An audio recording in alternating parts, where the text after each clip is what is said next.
ओम गणेशाय नमः।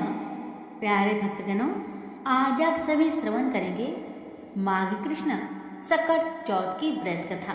कथा इस प्रकार है। एक साहूकार और एक साहूकारनी रहते थे। वह धर्म पुण्य को नहीं मानते थे। इसके कारण उनके कोई बच्चा नहीं हुआ था। एक दिन साहूकारनी पड़ोसी के घर गई। उस दिन सकट चौथ था। वहां पड़ोसन सकट चौथ की पूजा करके कहानी सुना रही थी। साहूकारनी ने पड़ोसन से पूछा, तुम क्या कर रही हो बहन? तब पड़ोसन बोली, आज चौथ का व्रत है, इसलिए कहानी सुना रही हूँ। तब साहूकारनी बोली, चौथ के व्रत करने से क्या होता है?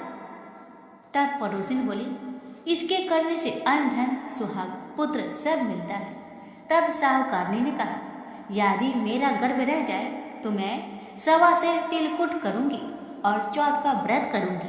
श्री गणेश भगवान की कृपा से साहूकारनी के गर्भ रह गया। अब जब गर्भ ठहर गया तो वह बोली कि मेरा अगर लड़का हो जाए तो मैं 2.5 सेर तिलकुट करूंगी।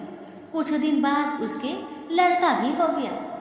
अब वह कहने लगी, हे चौथ भगवान, मेरे लड़का का विवाह हो जाएगा तो 5.25 सेर का तिलकुट्टा करूंगी।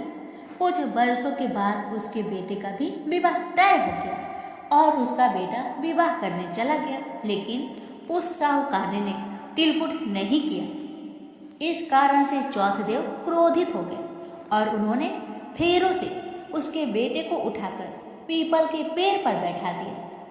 सभी वर को खोजने लगे पर वह कहीं नहीं मिला।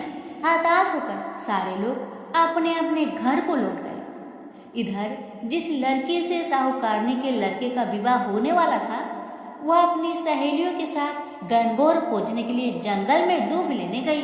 तभी रास्ते में पीपल के पेड़ से आवाज आई, ओ मेरी अर्ध ब्याही दुल्हन।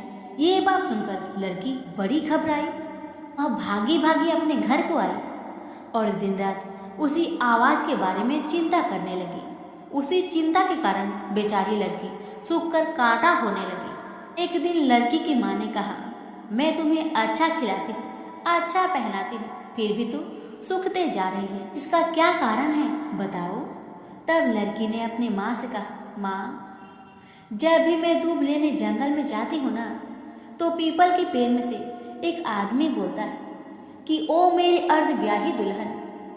उसने मेहंदी लगा रखी है और सेहरा भी बांध रखा है। तब उसकी माँ ने पीपल के पास जाकर देखा तो देखा कि उसकी जमाई उस पीपल के पेड़ में बैठा हुआ है। तब उसकी माँ ने जमाई से कहा, यहाँ क्यों बैठे हो? मेरी बेटी तो अर्ध ब्याही कर दी और अब क्या लोगे?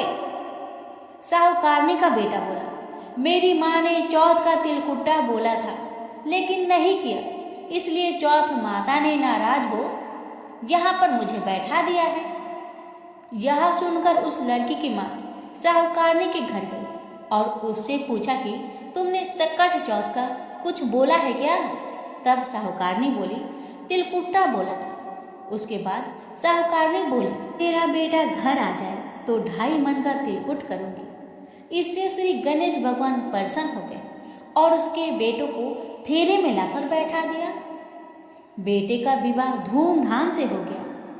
जब साहूकारनी के बेटा एवं बहू घर आ गए तब साहूकारनी ने 2.5 मन तिलकुट्टा किया और बोली, हे चौथ देव, आपके आशीर्वाद से मेरा बेटा बहू घर आए हैं, जिससे मैं हमेशा तिलकुट करके व्रत करूंगी। इसके बाद सारे नगर वासियों ने तिलकुट के साथ सकट व्रत करना प्रारंभ किया। हे सकट चौथ, जिस तरह साहूकारनी को बेटे बहू से मिलवाया, वैसे ही हम सबको मिलवाना। इस कथा को कहने सुनने वालों का भला करना। प्रेम से बोलिए सकट चौथ की जय, श्री गणेश देव की जय।